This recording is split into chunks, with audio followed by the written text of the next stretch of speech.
ఈరోజు మన ఈ లోతైన విశ్లేషణకు స్వాగతం. ఒక చిన్న ప్రాక్టికల్ విషయంతో ఈ సెషన్ మొదలు పెడదాం. డిసెంబర్ 31 రాత్రి 12 గంటలకు మనం ఆ ఎన్నో అద్భుతమైన ప్రతిజ్ఞలు చేస్తాం కదా. ఖచ్చితంగా. అవును, క్యాలెండర్ మారుతుంది కాబట్టి మనం కూడా రేపటి నుండి కొత్త మనిషిలా మారిపోతామని బలంగా నమ్ముతాం. నిజమే, కానీ ఆ నమ్మకం కేవలం ఒక్కరోజు మాత్రమే ఉంటుంది. ఎగ్జాక్ట్లీ. జనవరి 2వ తేదీ వచ్చేసరికి మన పాత అలవాట్లు, పాత కోపం, ఆ బద్ధకం మళ్లీ దొడ్డిదారిన వచ్చేస్తాయి. ఎందుకు? మన ఫోన్లో అసలు వాడని ఒక చిన్న యాప్ సబ్స్క్రిప్షన్ని మనం చాలా సులభంగా క్యాన్సిల్ చేసేస్తాం. అవునవును. కాని మనకు ఏమాత్రం ఉపయోగపడని, పైగా నష్టం చేసే ఆ అహంకారం లేదా భయం లాంటి పాత సబ్స్క్రిప్షన్స్ని మాత్రం ఎందుకు క్యాన్సిల్ చేయలేకపోతున్నాం? ఇది చాలా మంచి పాయింట్ అండి. బాహ్య ప్రపంచంలో తేదీలు మారినంత వేగంగా మన లోపలి ప్రపంచంలో మార్పులు రావు కదా. అందుకే ఈరోజు మనం పరిశీలిస్తున్న ఈ ఆధ్యాత్మిక డాక్యుమెంట్ అంత ఆసక్తికరంగా ఉంది. కరెక్ట్. ఈరోజు మన ముందున్న మూలం నవయుగ ప్రారంభం మరియు స్వపరివర్తన అనే ఒక ప్రవచన పాఠం. ఈ డాక్యుమెంట్స్ని లోతుగా పరిశీలిస్తే ఇది కేవలం ఏదో హ్యాపీ న్యూ ఇయర్ చెప్పుకునే సాధారణ సందేశం కాదు. అస్సలు కాదు. మన పాత సంస్కారాలను వదిలిపెట్టి నిజమైన మానసిక పరివర్తన ఎలా సాధించాలి అనేదానిపై ఇదొక డీప్ సైకలాజికల్ ఎనాలిసిస్. సరే, దీన్ని కొంచెం వివరంగా చూద్దాం. అసలీ ప్రవచనంలో బాప్దాదా అని పిలువబడే ఆ ఆధ్యాత్మిక మూలమిస్తున్న ప్రధానమైన సందేశమేమిటి? కొత్త సంవత్సరం వస్తే పాత సంవత్సరానికి వీడ్కోలు పలకడం చాలా సహజం కదా. అవును, చాలా ఉత్సాహంగా పండుగ చేసుకుంటాం. మరి మన పాత స్వభావాలకు వీడుకోలు చెప్పడం గురించి ఈ మూలం ఎందుకంతలా ప్రశ్నిస్తోంది? ఎందుకంటే ఆ పాత అలవాట్లు మనకొక కంఫర్ట్ జోన్ లాంటివి కాబట్టి.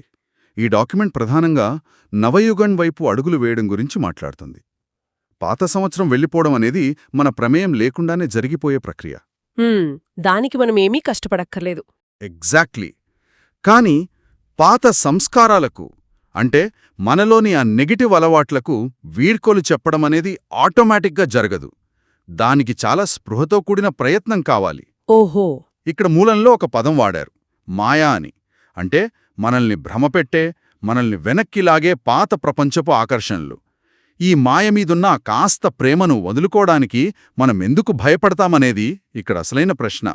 ఆ భయం ఎందుకొస్తుందంటే నాకనిపించినంత వరకు ఆ పాత అలవాట్లు లేకుండా మన ఐడెంటిటీ ఏమిటో మనకే తెలియదు కాబట్టి. Correct, 100% correct. అంటే ఉదాహరణకు, ఎప్పుడూ కోపంగా అరుస్తూ ఉండే వ్యక్తి ఒక్కసారిగా శాంతంగా మారిపోతే నేను నా పవర్ను కోల్పోతున్నానా అని భయపడతాడు కదా. సరిగ్గా పట్టుకున్నారు. ఆ పాత ఐడెంటిటీని వదిలిపెట్టడానికే అసలైన ధైర్యం కావాలి అని బాప్దాదా ఆ సభలో కూర్చున్న వారిని సూటిగా అడిగారు. పాత సంస్కారాలకి వీడుకోలిచ్చే ధైర్యం ఉందా అని. ఇక నన్నాశ్చర్యపరిచే విషయమేమిటంటే ఆ సమయంలో అక్కడ జరిగిన ఒక సంఘటన సైకలాజికల్గా చాలా ఇంట్రెస్టింగ్గా ఉంటుంది. విశేషంగా అనిపించింది. అక్కడ సభలో ఉన్న డబ్బుల్ విదేశీయులు అని పిలువబడేవారు వెంటనే ఉత్సాహంగా చేతులెత్తారు అనుంది కదా. అసలు ఈ డబ్బుల్ విదేశీయులు అంటే ఎవరు? వాళ్ళెందుకంత త్వరగా రెస్పాండ్ అయ్యారు? సాధారణంగా ఆధ్యాత్మిక పరిభాషలో ఈ శరీరం ఒక దేశమైతే ఆత్మ వేరే చోటు నుండి వచ్చిన విదేశీయే అనొక అర్థముంది. ఇక భౌతికంగా కూడా భారతదేశం కాకుండా ఇతర దేశాల నుండి వచ్చిన వారిని డబల్ విదేశీయులు అంటారు. ఓకే. ఇక్కడున్న సైకాలజీ ఏమిటంటే, ఒక సంప్రదాయంలో లేదా ఒకే కల్చర్లో పుట్టి పెరిగినవారు ఆ పాత అలవాట్లను, ఆ మాయను వదిలిపెట్టడానికి కొంచెం తటపటాయిస్తారు. అంటే వాళ్ళకి ఆ పాతది చాలా సుపరిచితం కాబట్టి వదలలేరు. అంతేకదా. కానీ పూర్తిగా వేరే బ్యాక్గ్రౌండ్ నుండి వచ్చిన ఈ విదేశీయులకు ఆ పాత బ్యాగేజ్ చాలా తక్కువ ఉంటుంది. వారికి కొత్తదాన్ని స్వీకరించాలనే ఉత్సాహం, ఒక రకమైన ఆధ్యాత్మిక నశ లేదా కాన్ఫిడెన్స్ చాలా ఎక్కువగా ఉంటుంది. వావ్. అంటే ఒక అడుగు మనం ధైర్యంగా వేస్తే వేల అడుగుల సహాయం మనకు లభిస్తుంది అనే నమ్మకం వారిలో ఉందన్నమాట. ఖచ్చితంగా. అందుకే వారు ఎలాంటి సంకోచం లేకుండా వెంటనే చేతులెత్తారు. అంటే మార్పు పట్ల మనకొక ఫ్రెష్ పర్స్పెక్టివ్ ఉండాలి అంటారు. కాని ఒక్క నిమిషం ఆగండి. చేతులు ఎత్తటం, నేను మారిపోతాను అని ప్రతిజ్ఞలు చేయడం చాలా సులభం కదా. అవును, నిజమే. కొత్త సంవత్సరం రాగానే జిమ్లో జాయిన్ అయ్యేవాళ్లు మొదటి వారం చాలా ఉత్సాహంగానే ఉంటారు. కాని మూలంలో ఒక నిర్దిష్టమైన సమయాన్ని ప్రస్తావించారు. 70 సంవత్సరాలు పూర్తయి 71వ సంవత్సరంలోకి అడుగు పెడుతున్న సందర్భం.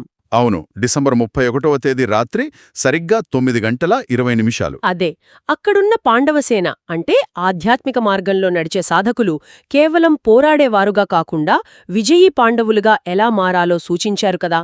నా ప్రశ్న ఏమిటంటే, ఈ ఉద్దేశ్యానికి ఆచరణకు మధ్య ఎందుకు ఇంత గ్యాప్ వస్తోంది? మనం అసలు ఎక్కడ తడబడుతున్నాం? అబ్బా, ఇది ఈ మొత్తం డాక్యుమెంట్లోనే అత్యంత కీలకమైన భాగం. మనం అనుకున్నది సాధించలేకపోవడానికి ప్రధానంగా 2 శక్తులు లోపించడమే కారణమని మూలం చెబుతోంది. 2 శక్తులా? అవేమిటి? మొదటిది పరివర్తనా శక్తి, పవర్ ఆఫ్ ట్రాన్స్ఫర్మేషన్. అంటే పరిస్థితులకు అనుగుణంగా మన మనస్సును మార్చుకునే శక్తి. ఇక రెండవది దృఢత, డిటర్మినేషన్. ఈ రెండూ లేనప్పుడు ఎంత ఉత్సాహమున్నా సరే ఆచరణ శూన్యమవుతుంది. అయితే ఇక్కడ నాకొక చిన్న డౌట్ అండి. మూలంలో వాడిన మాటలు కొంచెం కఠినంగా అనిపించాయి. మనం సాధారణంగా చేస్తున్నాము కదా, నెమ్మదిగా అవ్వాలి, కాని తప్పక చేస్తాంలే అని అంటుంటాం కదా. అవును. ఇది చాలా ప్రాక్టికల్ గదా. ఒకేసారి రాత్రికి రాత్రే నేను మహాత్ముణ్ణి అయిపోతాను అనడం కంటే నెమ్మదిగా ప్రయత్నిస్తాను అనడంలో తప్పేముంది? దీన్నెందుకంత తీవ్రంగా వ్యతిరేకిస్తున్నారు? చూడ్డానికి ఇది ప్రాక్టికల్గా అనిపిస్తుంది, కాని సైకలాజికల్గా చూస్తే అందులోనే ఒక పెద్ద ప్రమాదం పొంచి ఉంది. నేను ప్రయత్నిస్తాను లేదా నెమ్మదిగా మారుతాను అని మనం అంటున్నామంటే మన మైండ్కు మనమే ఒక సేఫ్టీ నెట్ లేదా ఎగ్జిట్ డోర్ ఇస్తున్నామన్నమాట. అంటే మనం ఫెయిల్ అయినా పర్వాలేదు అనే సాకుని ముందుగానే తయారుచేసి పెట్టుకుంటున్నామంటారా? ఎగ్జాక్ట్లీ. దృఢత అంటే ఏమిటంటే ఆ ఎగ్జిట్ డోర్ని శాశ్వతంగా మూసేయడం. ఒక నిర్ణయం తీసుకున్నాక అది జరిగి తీరాలి, అంతే. ఓహో, అంటే చేస్తాంలే అనే మాట మన ధైర్యాన్ని అమాంతం తగ్గించే ఒక బలహీనమైన మాటన్మాట. ఇది చాలా పవర్ఫుల్ పాయింట్. ముమ్మాటికి. ఈ దృఢత ఎందుకు సన్నగిల్లుతోంది అంటే దానికి 2 కారణాలు చెప్పారు. ఒకటి మన స్వంత సోమరితనం, రెండవది ఇతరులను చూసి సాకులు వెతుక్కోవడం. అంటే చూడు, పక్కవాడు కూడా ఇంకా మారలేదు గదా, అందరూ ఇలాగే ఉన్నారు కదా, నేనెందుకు తొందరపడాలి అనుకోవడం.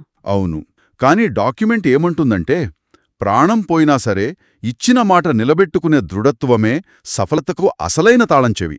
ఆ సేఫ్టీ నెట్స్ పెట్టుకుంటే మార్పు రాదు. వావ్, ఇది నిజంగా మనం ఆలోచించాల్సిన విషయమే. సరే, దృఢత ముఖ్యమని అర్థమైంది, కానీ ప్రాక్టికల్గా దాన్ని ఇంప్లిమెంట్ చేయడం కష్టం కదా. ఇక్కడే అసలు ఆసక్తికరమైన విషయం దాగి ఉంది. అదేమిటి?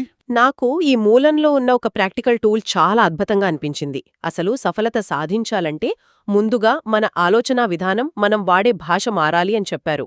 బ్రాహ్మణుల నిఘంటువు లేదా ఈ ఆధ్యాత్మిక సాధకుల డిక్షనరీ నుండి కారణం మరియు సమస్య అనే 2 మాటలను శాశ్వతంగా తొలగించేయాలి అని బాబ్దాదా సూచించారు కదా. ఇది వినడానికి చాలా బాగుంది. అవునవును, వాటిని తొలగించి ఆ స్థానంలో నివారణ మరియు సమాధానం తీసుకురావాలని చెప్పారు. ఒక్కసారి ఆలోచించండి, మనం రోజంతా ఈ సమస్య మరియు కారణం అనే 2 పదాల చుట్టూనే బ్రతుకుతుంటాం గదా. ఖచ్చితంగా. ఒక ఆధునిక వర్క్ ప్లేస్లో దీన్ని అప్లై చేసి చూద్దాం.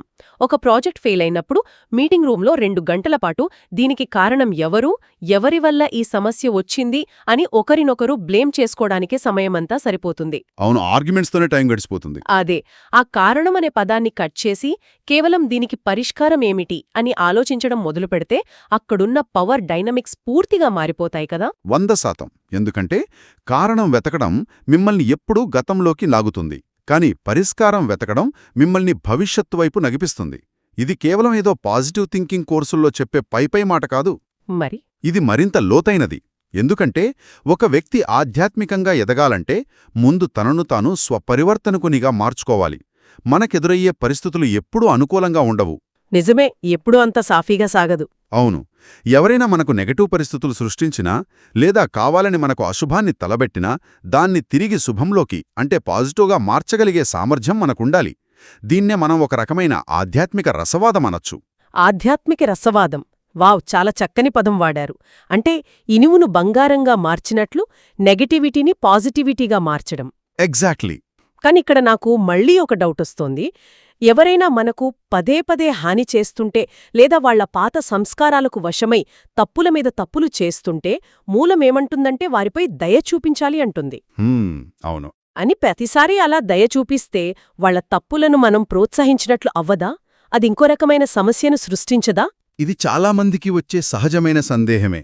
కాని ఇక్కడ దయ అంటే వాళ్ల తప్పులను సమర్థించడం లేదా వాళ్లకి వంతపాడటం కాదు. ఇక్కడ దయ అంటే ఆ నెగటివ్ ప్రవర్తన వల్ల మీ మనశ్శాంతిని మీరు కోల్పోకుండా ఉండటం. ఓహో, దయ అనేది వాళ్లకోసం కాదు, మనల్ని మనం నెగటివిటీ నుండి కాపాడుకోవడం కోసం అన్నమాట. అవును, వాళ్ళు తమ పాత అలవాట్లనే మాయలో చిక్కుకుని ఉన్నారని అర్థం చేసుకోవడం.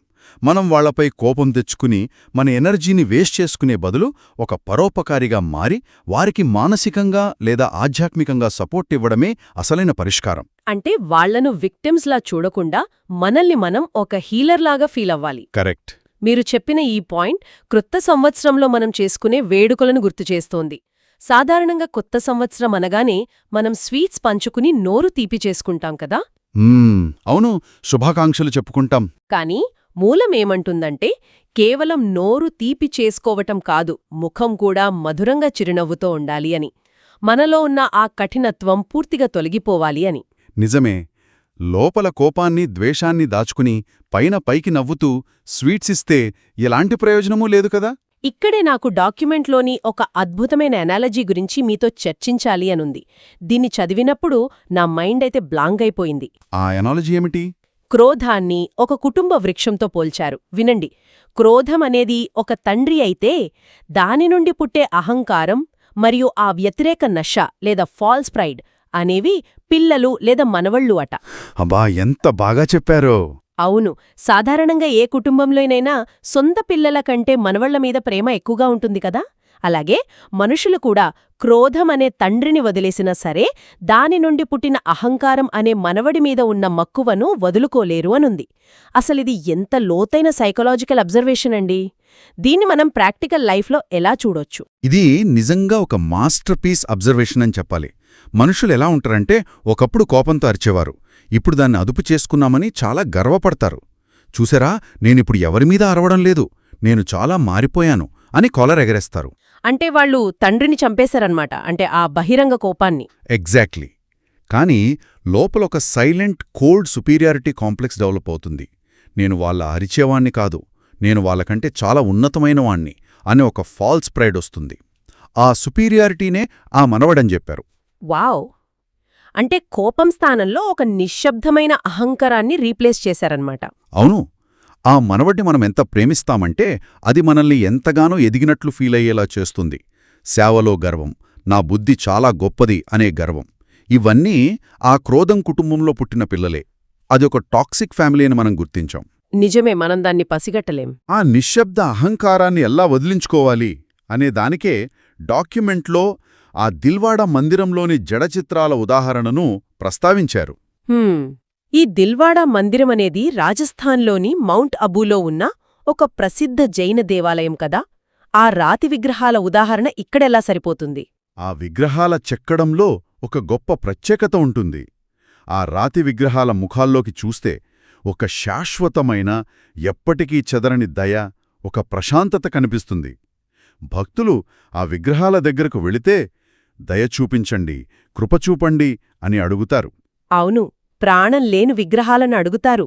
ఇక్కడ పాయింటేమిటంటే ప్రాణం లేని ఆ రాతి విగ్రహాల్లోనే అంత దయ ప్రతిఫలిస్తున్నప్పుడు చైతన్యంగా ఉన్న మన ముఖంలో, మన ప్రవర్తనలో ఇంకెంత దయ ఉండాలి?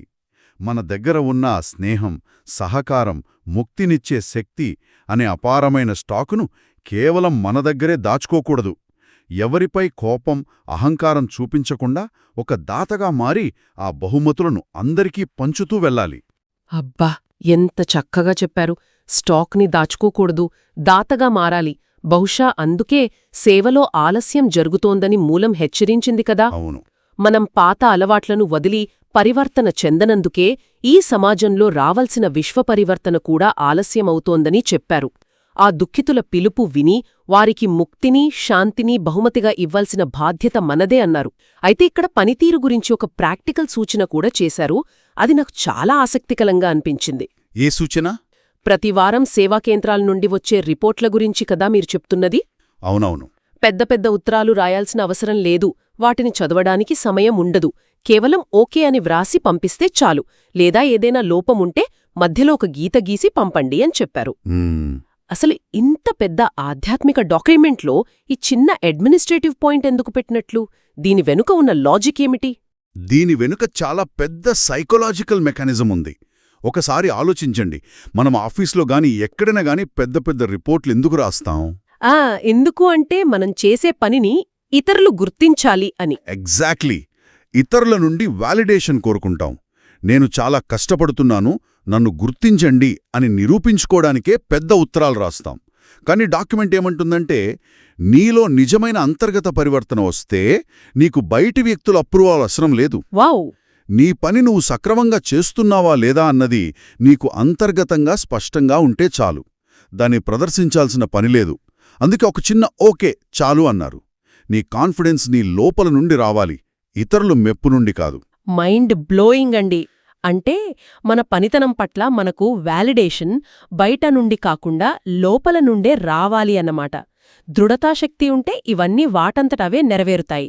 నిజంగా ఈ డాక్యుమెంట్ల పరిశీలన ద్వారా మనం ఈరోజు ఒక అద్భుతమైన ప్రయాణం చేశాం. అవును. ఒకసారి వెనక్కి తిరిగి చూస్తే అసలు మనం ఎక్కడ నుండి మొదలుపెట్టాం అనేది చాలా స్పష్టంగా అర్థమవుతుంది. పాత క్యాలెండర్ని మార్చటం దగ్గర మొదలుపెట్టి మన మాయను, పాత సంస్కారాలను వదిలించుకోవడానికి కావలసిన ధైర్యం గురించి మాట్లాడుకున్నాం. అలాగే ఉద్దేశ్యానికి ఆచరణకు మధ్య ఉన్న గ్యాప్ని పూరించడానికి నేను ప్రయత్నిస్తాను అనే ఆ సేఫ్టీ నెట్స్ని తీసేయాలని తెలుసుకున్నాం. పరివర్తన శక్తిని, దృఢతను ఎలా పెంచుకోవాలో అర్థం చేసుకున్నాం కదా. అవును. మన పదకోశం నుండి కారణం, సమస్య అనే పదాలను పూర్తిగా తొలగించి వాటి స్థానంలో నివారణ, సమాధానం ఎలా ప్రతిష్ఠించాలో ప్రాక్టికల్గా చూశాం. కరెక్ట్. ఆ క్రోధమనే తండ్రిని వదిలేసినా అహంకారమనే మనవణ్ణి ఎలా గారాబం చేస్తున్నామో గుర్తించి ఆ టాక్సిక్ ఫ్యామిలీని వదిలి మన ముఖంలో రాతి విగ్రహాల కంటే స్వచ్ఛమైన దయను ఎలా నింపుకోవాలో నేర్చుకున్నాం. ముమ్మాటికి ఈ సూత్రాలు కేవలం ఏదో ఒక ఆధ్యాత్మిక మార్గంలో ఉన్నవారికి మాత్రమే కాదు, మనం ఏ రంగంలో ఉన్నా సరే వ్యక్తిగత ఎదుగుదలకు, మానసిక శాంతికి ఇవి అత్యంత అవసరమైన టూల్స్. ఎవరినీ బ్లేమ్ చేయకుండా బాధ్యత తీసుకోవడం, పాతదాన్ని వదిలి కొత్తదాన్ని స్వీకరించే ధైర్యం చేయడం ఎప్పటికీ నిలిచిపోయేవి. ఖచ్చితంగా. మనం ఈ చర్చని ఎలా ప్రారంభించామో ఒక్కసారి గుర్తు చేసుకుందాం. క్యాలెండర్ మారినప్పుడల్లా మనం కొత్త ప్రతిజ్ఞలు చేస్తుంటాం, స్వీట్స్ పంచుకుని నోరు తీపి చేసుకుంటామని మాట్లాడుకున్నాం కదా. కాని ఈ డాక్యుమెంట్స్ ఇచ్చిన లోతైన విశ్లేషణ తర్వాత ఒక ఆలోచనతో ఈ సెషన్ని ముగిస్తున్నాం. బహుశా ఈ కొత్త సంవత్సరం ఎవరికీ స్వీట్స్ పంచాల్సిన అవసరం లేదేమో, కాని మన అంతరంగంలో గూడు కట్టుకున్న ఆ అహంకారం, ఆ సుపీరియారిటీ కాంప్లెక్స్ అనే పాత సబ్స్క్రిప్షన్ను క్యాన్సిల్ చేయడానికి మనం నిజంగా సిద్ధంగా ఉన్నామా? మంచి ప్రశ్న. మన స్టాక్ అయినటువంటి ఆ ప్రేమను, దయను కేవలం మనకు అనుకూలమైన వారికే పరిమితం చేసి దాచుకుంటున్నామా? లేక ఇబ్బంది పెట్టినవారికి కూడా నివారణ చూపించే ఒక దాతగా మారుతున్నామా? క్యాలెండర్తో పాటు మన డిక్షనరీ కూడా మారుతోందా లేదా చెక్ చేసుకోవాలి. ఆలోచించండి. మళ్ళీ మరొక ఆసక్తికరమైన అంశంతో కలుద్దాం.